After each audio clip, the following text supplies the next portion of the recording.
வைதேகி சகிதம் சுரத்ருமதலே ஹைமே மகாமண்டபே மத்தியே புஷ்பகமாசனே மணிமயே வீராங்காசனே சுஸ்திதம் அக்ரே வாசயதி பிரபஞ்சனசுதே தத்வம் முனிभ्यः பரம் வியாக்கியால்தம் பரதாபிஹ பரிவிருத்தம் ராமம் பஜே ஷ்யாமளம். நாராயணியத்துல அம்பரீஷ வைபவத்தினுடைய உயர்ந்த 33வது தசகத்தை பூர்த்தி பண்ண நாராயண பட்டத்திரி 2 தசகங்கள், அதாவது 34, 35 2 தசகங்களும் ஸ்ரீராமச்சந்திரமூர்த்தியினுடைய வைபவமான ராம கதையை ராமாயணத்தை சொல்றாராம். ஆச்சரியமாக கம்பீரமா ஆரம்பிக்க போறார். 24,000 ஸ்லோகங்கள்ல வால்மீகி மகரிஷி வர்ணிச்ச ஒரு பெரிய காவியத்தை 2 தசகத்துல பட்டத்திரி ஒத்தரை தவிர யாரும் சுருக்கி எழுத முடியாது. ஸ்ரீமத் பாகவத சரித்திரத்துல அம்பரீஷனுடைய சரித்திரத்தை பூர்த்தி பண்ண சுகபிரம்ம மகரிஷியும் பரீட்சித்திரத்துல இக்ஷ்வாகு வம்சத்தினுடைய பெருமைகளை எல்லாம் சொல்லி அந்த இக்ஷ்வாகு வம்சத்தில் இருக்கக்கூடிய சரித்திரங்களை வர்ணிச்சு அதுலத்தான் ஸ்ரீராமச்சந்திரமூர்த்தி அவதாரம் பண்றான். அந்த ராமனுடைய சரித்திரத்தை உனக்கு சொல்றேன்னு கண்ணியும் துலபம் தம் கலையிலும் கலைகள் கலைகளாலும் மன்னிய ராமன் இலக்குவன் பரதன் வையகம் பராவு சத்ருக்னன் ஜனம் எம் 4வராகி 4 பேருடைய கதையும் உனக்கு சொல்றேன்னு போது பரீட்சித்து அவளோட கேட்க உட்காண்டான்னு பாகவதம் ஆரம்பிக்கிறது. நாராயணியத்துல நாராயண பட்டத்திரியும் இந்த தசகத்தினுடைய முதல் ஸ்லோகத்தை கம்பீரமாக ஆரம்பிக்கிறாரா. ஏன்னா குருவாயூரப்பா, நீ கிருஷ்ணஸ்வரூபம், கிருஷ்ணனா இருந்துட்டு சங்கு சக்கரங்களை தாங்கிண்டு இல்ல புல்லாங்குழல வச்சுண்டு வேணுகோபாலனாகவும் பசுமாடு பின்னாடி இருக்க கறவைகள் பின்சென்ற ஒரு கோலத்தோடும் பல பல பரிணாமங்கள்ல நீ கிருஷ்ணனா எங்களுக்கு காட்சி அளிக்கிற. ஆனா ராமன் சொன்னா ஒரே ரூபம்தான். எந்த திருக்கோயிலாக இருந்தாலும் கையில அம்பு இருக்கும், கோதண்டம் இருக்கும், இடுப்ப வளைச்சுண்டு கம்பீரமா நீண்ட நாசியோட அழகான திருமுகத்தோட வீரராமனாக இருப்பார். அதனால கண்ணனான நீ ராமனுடைய கதையை நீலேந்து கேட்க போற. குருவாயூரப்பனான உன்னை பார்த்து நான் சொல்ல போறேன், நீ ராமனா அவதாரம் பண்ணியாமே, நீ சீதையை கல்யாணம் பண்ணிட்டியாமே, நீ வனவாசம் போனையாமேன்னு கேட்க போறேன். கிருஷ்ணனான நீயும் ஆமா ஆமான்னு தலையாட்ட போறேன். அதனால என்னுடைய குதூகலம் இருக்க. கிருஷ்ணனிடத்துல ராமாயணத்தை சொல்ற பெருமை பட்டத்திரியான என்ன தவிர யாருக்கு கிடைச்சிருக்கும். குருவாயூரப்பன் நானும் ராமாயணம் கேட்கறதுக்கு தயாராயிட்டேன்னார். பட்டத்திரி ஆரம்பிச்சிட்டார். குருவாயூரப்பா, கீர்வானை கீம் அர்த்தியமானோ தசமுக நிதனோ கோசலேஷோ ரிஷ்ய சிருங்கே புத்ரீயாம் இஷ்டிமிஷ்ட்வா ததுஷி தசரத க்ஷ்மாப்ருதே பாயசாக்ரிஜோ தத்புக்த்வா தத்புரந்திரீஷ்வபி திசுசு சமம் ஜாத கர்ப்பாசு ஜாதகாக ராமகாத்வம் லக்ஷ்மணேன ஸ்வயமத பரதேனாபி சத்ருக்னம். நாராயணியத்துல கதை எப்படி இருக்கோ அப்படி பட்டத்திரி ஸ்லோகத்தை அமைச்சுடுவார். அம்பரீஷ சரித்திரங்கள்லாம் சின்ன சின்ன சரித்திரம். ராமாயணம்ன்றது கம்பீரமான காவியம் இல்லையா? ராமனுடைய பராக்கிரமும் அளவிட முடியாத பராக்கிரமம். வீரா, சத்திய பராக்கிரமா, அசகாய சூரா, அனபாய சாகசா, இப்படியெல்லாம் கொண்டாடி ராமன்னா வீரன். அதனால அந்த ஸ்லோகத்தை ஆரம்பிக்க செய்ய இவருக்கு ஒரு கம்பீரம், அந்த வீரத்தோட ஆரம்பிக்கிறார். அதனால தான் நாராயணியத்துல ராமாயணம் 2 தசகங்களுமே பெரிய பெரிய ஸ்லோகங்கள். இந்த 2 தசகத்துக்கும் நாராயணீய ராமாயணம் அப்படின்னே பெரியவர்கள் பேர் வச்சிருக்கா. அதுல ராமனுடைய அவதார காரியத்தை ராவண வதத்துக்காகவும் தசரதருக்கு குழந்தை இல்லை என்ற குறை நீங்கறதுக்காகவும் நீ ராமனாக அவதாரம் பண்ணணும்னு உலக நன்மைக்காக பூர்ண புண்ணியாவதாரத்துல ஒரு அவதாரத்தை எடுக்கணும்னு தீர்மானம் பண்ணையாமேன்னு ராமாயணத்தினுடைய முதல் ஸ்லோகத்தை 34வது தசகத்துல பட்டத்திரி துவங்குறார். தொடரட்டும். அதற்குள்ள நாம் இப்போது தரிசிக்க வேண்டிய ஒரு திருக்கோயில் உங்களுக்கு கவனத்துல இருக்கும். தமிழ்நாட்டில் அமைந்திருக்கக்கூடிய ஆலங்குப்பம் என்னும் ஒரு கிராமம், விழுப்புரம் திருச்சி தேசிய நெடுஞ்சாலையிலே அரசூர் கூட்ரோடிலிருந்து 1 கிலோமீட்டர் தூரத்திலேயும், திருவெண்ணைநல்லூர் ரயில் நிலையத்திலிருந்து சுமார் 1 கிலோமீட்டர் தூரத்திலேயும் அமைந்திருக்கக்கூடிய இந்த திருக்கோயிலிலே என்ன ஒரு ஆச்சரியமான ஒரு பொருத்தம்! இருப்பது பாண்டுரங்கனுடைய திருக்கோயில். ஆனால் இங்கு நாம் ராமாயணத்தை துவங்கிவிட்டதால் ஸ்ரீராமச்சந்திரமூர்த்தி அழகாக நமக்கு திவ்ய தரிசனத்தை அளிக்க இருக்கின்றார். எவ்வாறு குருவாயூர் கஷேத்திரத்திலே கண்ணனுடைய உருவமான குருவாயூரப்பன் ராமாயணத்தை சிரவணம் செய்ய தொடங்கிவிட்டானோ, ஆலங்குப்பத்திலே கண்ணனுடைய அருகிலேயே இருந்து கொண்டு ஸ்ரீராமச்சந்திரமூர்த்தி நமக்கு தரிசனத்தை அளிக்க துவங்கிவிட்டான்.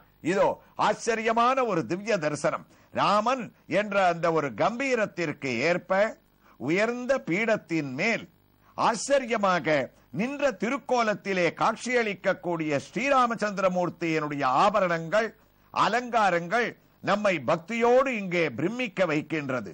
உயர்ந்த கிரீடத்திற்கு கீழே பெரிய ஊர்தபுன்றமான திருமன்காப்பை தான் சார்த்திக் கொண்டு, கண்களை திறந்து கொண்டு ஸ்ரீராமச்சந்திரமூர்த்தி என்று தரிசிக்கும் போதே நாம் கண்டுபிடிக்கக்கூடிய அளவுக்கு நீண்ட நாசியோடு மந்தஸ்மிதமான ராமன் என்று ராமனை மகான்கள் கொண்டாடக்கூடிய அளவிற்கு புன்சிரிப்பே தவழக்கூடிய அழகான திருமுகத்தோடு ஸ்ரீராமச்சந்திரமூர்த்தி நாராயணீய ராமாயணத்தை துவங்கி வைத்து நமக்கு இங்கு காட்சியை அளிக்க துவங்கிவிட்டார். அழகான கர்ணபத்திரங்களை தான் சார்த்திக் கொண்டு தன்னுடைய வக்ஷஸ்தலத்திலே பலவிதமான வெள்ளைக்கல் பதிக்கப்பட்ட ஆபரணங்களோடு ராஜ சக்கரவர்த்தியாக பட்டாபிஷேக திருக்கோலத்திலே அவனுடைய காட்சி நின்ற திருக்கோலமாக இங்கு பல வைபவங்களை நமக்கு மகிழ்ச்சியுடன் வாரி வழங்குவதாக அமைந்துள்ளது. தன்னுடைய இடது கையிலே நான் கோதண்டராமன் என்று சொல்வது போல லாவகமாக கோதண்டத்தை தாங்கிக் கொண்டு, வலது திருக்கரத்திலே அழகான ஒரு அம்பையும் தான் தாங்கிக் கொண்டிருக்கக்கூடிய இவர் தாழம்பூ மாலைகளை சார்த்திக் கொண்டு உயர்ந்த பட்டு வஸ்திரங்கள் மின்ன தன்னுடைய திருவடி தரிசனத்தையும் அளிக்கின்றார். ஸ்ரீராமச்சந்திரமூர்த்தி என்றாலே சரணாகத வத்சலன். என்னுடைய திருவடியை அடைந்தவருக்கு எந்தவிதமான ஒரு கஷ்டமும் வாழ்க்கையில் இல்லை என்று கூறக்கூடிய ராமனுடைய திருவடி தரிசனத்தை நாம் அடைந்து, ராமனுக்கு அருகிலேயே எப்போதும் ராமனை பிரியாத சீதா தேவி சிறிய உருவத்திலே அழகான கிரீடத்தை தான் தரித்துக் கொண்டு சாந்தமான அமைதி தவழக்கூடிய ஒரு முகத்தோடு பல பல கல் பதக்கங்களையும் தான் தரித்துக் கொண்டு நமக்கு காட்சியை அளிக்கின்றார். மற்றொரு புறத்திலே லக்ஷ்மண சுவாமி ராமனுக்கு பின்பு பிறந்தவன் நான் என்று மார்தட்டி கூறுவது போல அவரும் கோதண்டம், அம்பு இவைகளை சார்த்திக் கொண்டு நமக்கு சேவையை அளிக்க, அதற்கு அருகிலே ஆஞ்சநேய சுவாமியானவன் இந்த திவ்ய திருக்கோலத்திலே நான் எனது தரிசனத்தை அளிக்காமல் ராமனுடைய தரிசனம் பூர்த்தியாகுமா என்று கூறுவது போல ஆச்சரியமான ஒரு ஆஞ்சநேயன். ஆகா, இங்கு வித்தியாசமான ஒரு ஆஞ்சநேயனுடைய திவ்ய தரிசனத்தை நாம் இந்த ஏகாதசி நன்னாளிலே அடைந்து கொண்டிருக்கின்றோம். பெரிய திருமன்காப்பை சார்த்திக் கொண்டு, வாயை திறந்து கொண்டு, பற்கள் கூட தெரியக்கூடிய அளவுக்கு திருமுகத்தினுடைய தரிசனம், கர்ண பத்திரம், அழகான திருவடி சேவை, ராம பக்தன் என்று காட்டக்கூடிய திருமுகம், இதெல்லாம் அனைத்து ஆஞ்சநேயனிடத்திலேயும் நாம் தரிசிக்க கூடியதுதான். ஆனால் இங்கே சற்று வித்தியாசமாக தனது வலது கையை திருமார்பிலே தாங்கிக் கொண்டு ஆஞ்சநேயன் நமக்கு ஆச்சரியமாக திவ்ய தரிசனத்தை அளிக்கின்றான்.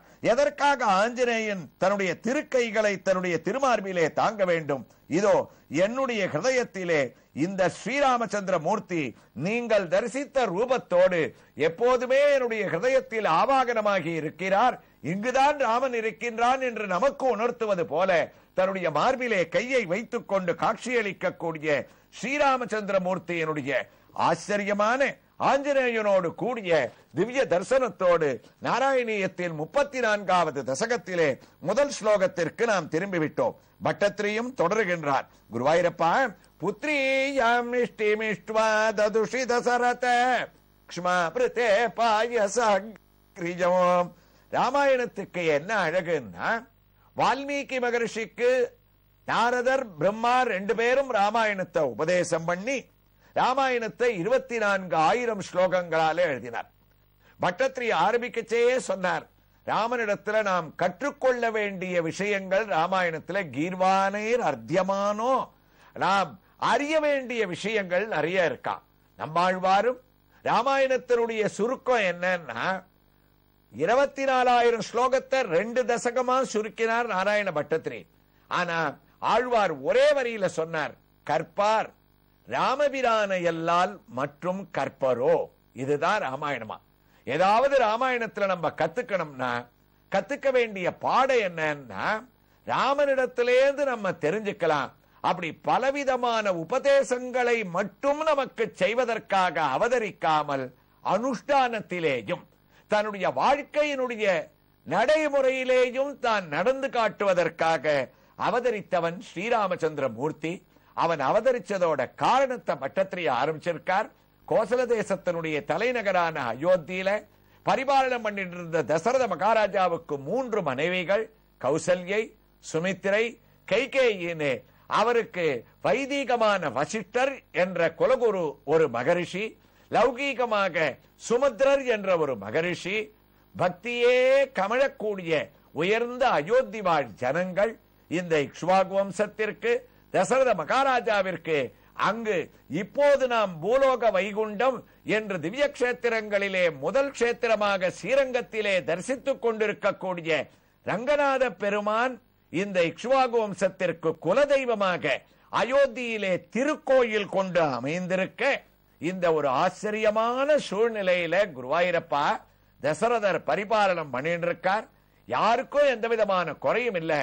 ஆனா ஆட்சி புரியக்கூடிய தசரத மகாராஜாவுக்கு தன்னுடைய வம்சத்தை விருத்தி பண்றதுக்கும் நமக்கு அரண்மனையில ஓடி ஆடி விளையாடுறதுக்கும் ஒரு குழந்தை செல்வம் இல்லையே, மக்கட்பேர் இல்லாம இருக்கமே, அதற்காக நாம் ஏதோ ஒரு யாகத்தை பண்ணணும்னு அஸ்வமேதம் புத்திரகாமேஷ்டி யாகங்களை தான் பண்ண ஆரம்பிக்க, அதற்காக நீ ராமன அவதாரம் பண்ணணும்னு தீர்மானம் பண்றையாமேன்னு ராமாவதாரம் நடக்கக்கூடிய இந்த ஒரு ஸ்லோகத்தை 34வது தசகத்துல முதல் ஸ்லோகமாக பட்டத்திரி தொடர்கிறார்.